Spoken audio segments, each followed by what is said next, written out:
Hey, what's up, YouTube? This Starwolf. Now look, I ran across this police report here in the Ahmaud Arbery case, and I wanted to read a couple of things off this police report to you guys.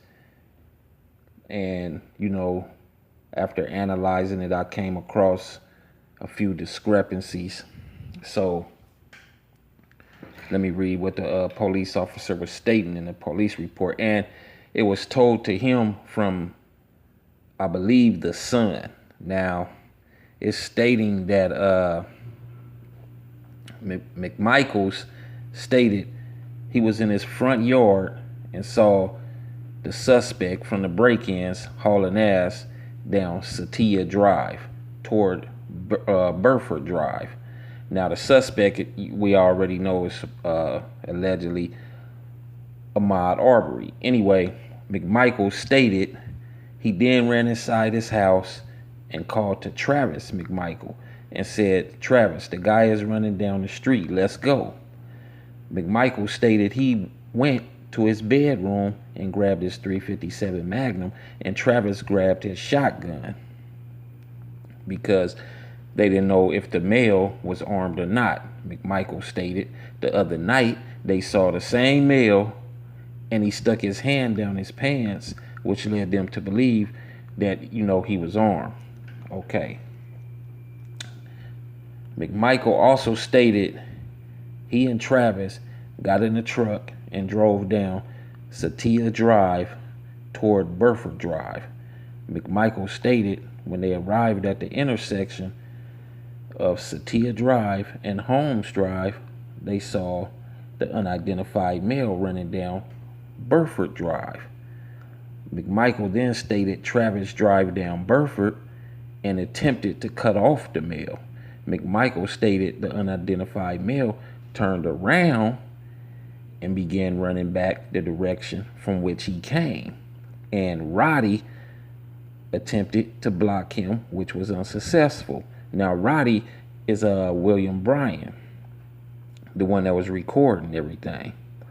McMichael stated he then jumped into the bed of the truck, and he and Travis continued to Holmes in an attempt to intercept him. Now, McMichael stated they saw the unidentified male and shouted, "Stop, stop. We want to talk with you."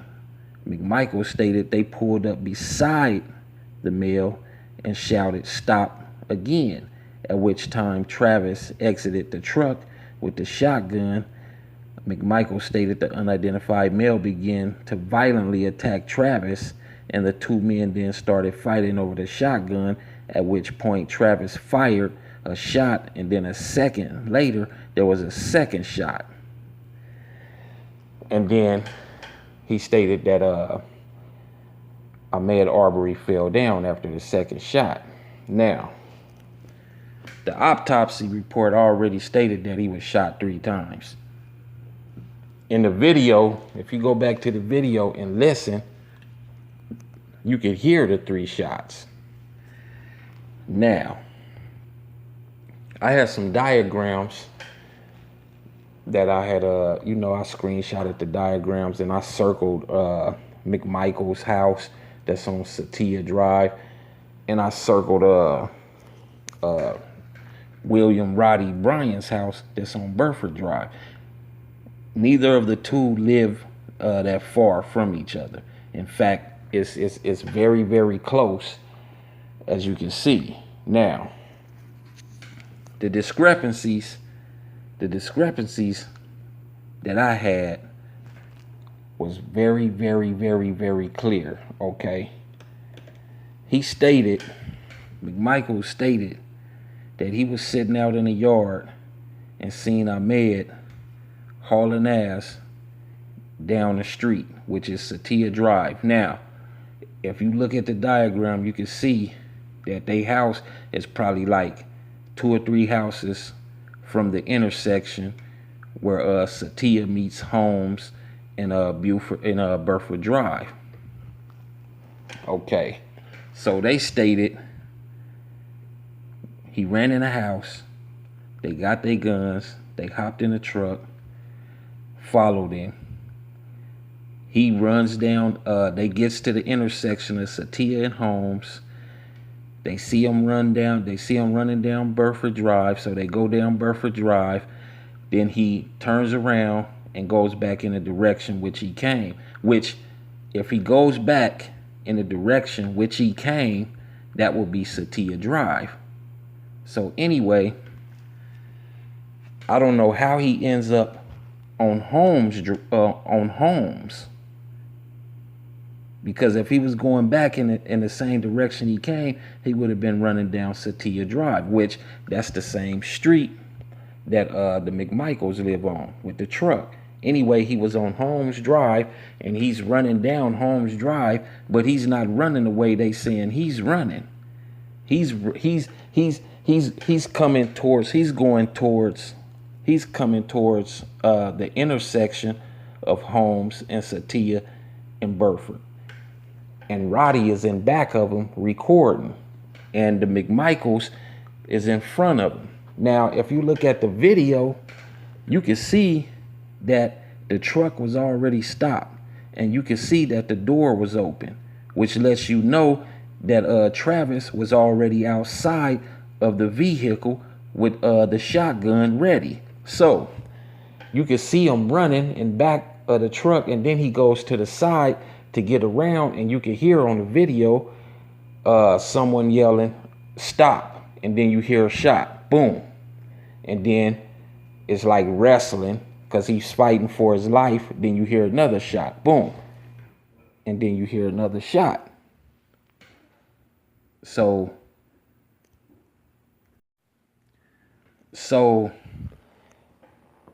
after you hear all them 3 shots, you know, you can see on the video, he tried to run.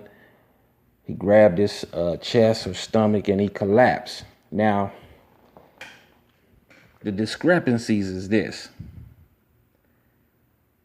How the hell, if he was running, if they seen him on Burford Road, on Burford Drive, and then he turned around, that means he would have had to run past them. How the hell did he get on Holmes? And then this dude is already recording. How did that happen? See, what I think went on, I think that the McMichaels was at home. And I believe that they probably never even seen him.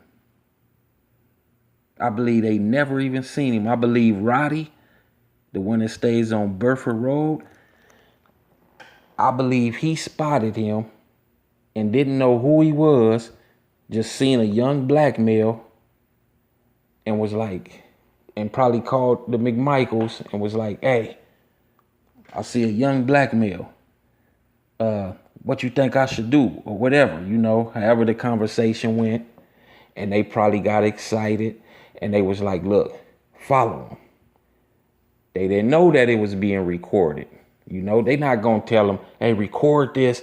You know, we might need to shoot him or it might be an altercation." And they didn't know he was recording, but he was recording. But I believe the conversation went like that and they was like, "Follow him until we get to wherever you guys are," you know. And he probably told them, "I'm following him on Holmes Road."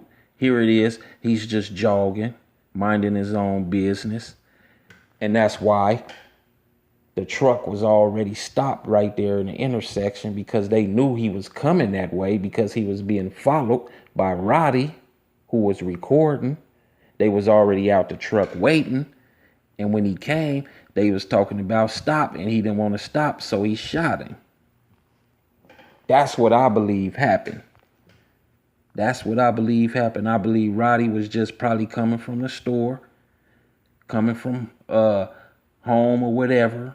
He had to be coming from somewhere. I don't really think he was coming from home because, like I said, he stays on Burford.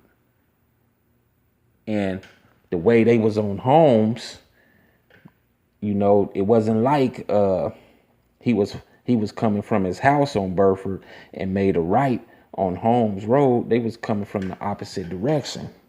So he probably just happened to see him, made that phone call, and they trapped him in, just like they did.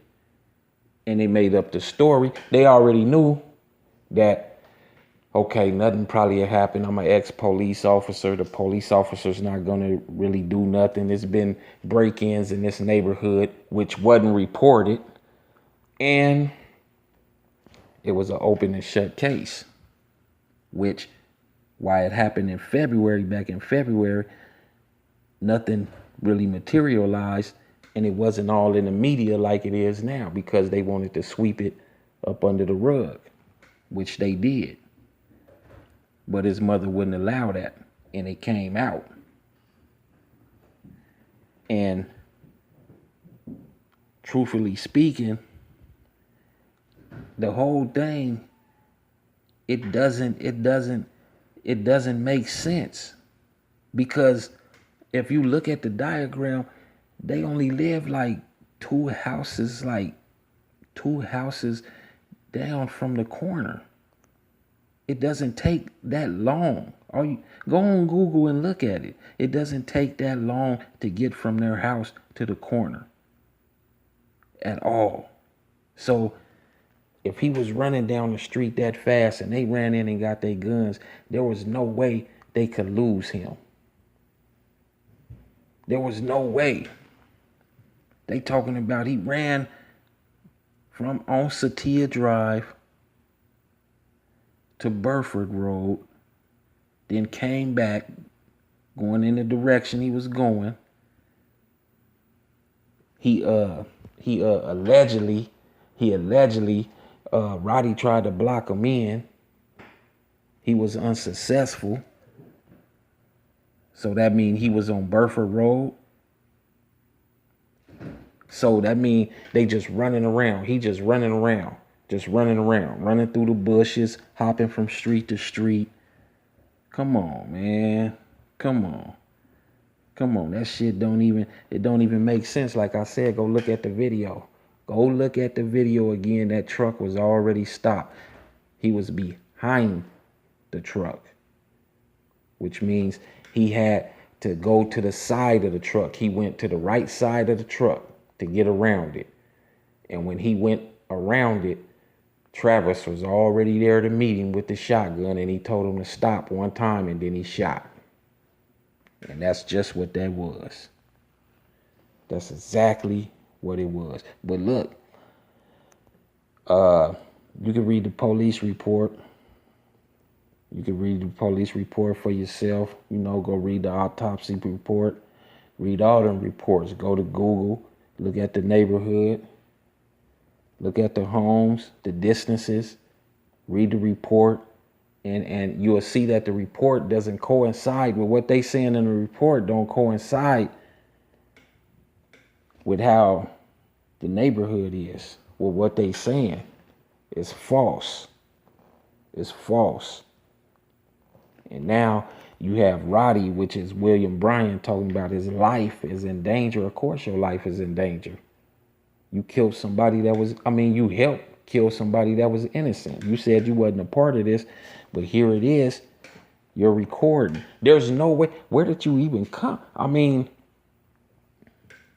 If it went down like they said it went down, he running down the street, he hauling ass, they run in the house, get their guns, and hop in the truck,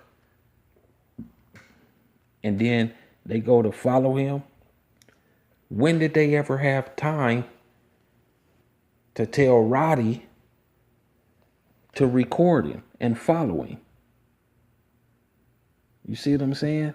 When did they ever have time to do that? Because the distances is so short that they would have ran into each other. See, I believe they all probably was either together, or it's like I said, he just happened to see him and called the McMichaels because he knew they hotheads, they got guns, they rednecks. This is the type of stuff they do. And when he called them, they did what they did. Exactly. They did exactly what they intended to do, and that was to kill him. You shot him 3 times? 3 times? So he don't know who you are. He fighting for his life. He see the weapon. Anybody gonna try to, if you that close, they gonna try to grab it so you can't shoot him. The one in the back of the truck, he hopped out the passenger seat and hopped in the bed. When did you do that if the truck was already stopped and y'all driving down the street? You don't even have time to do that because you live 2 houses down from the damn intersection. So you doing all this, you was already in the bed. Y'all was planning on shooting.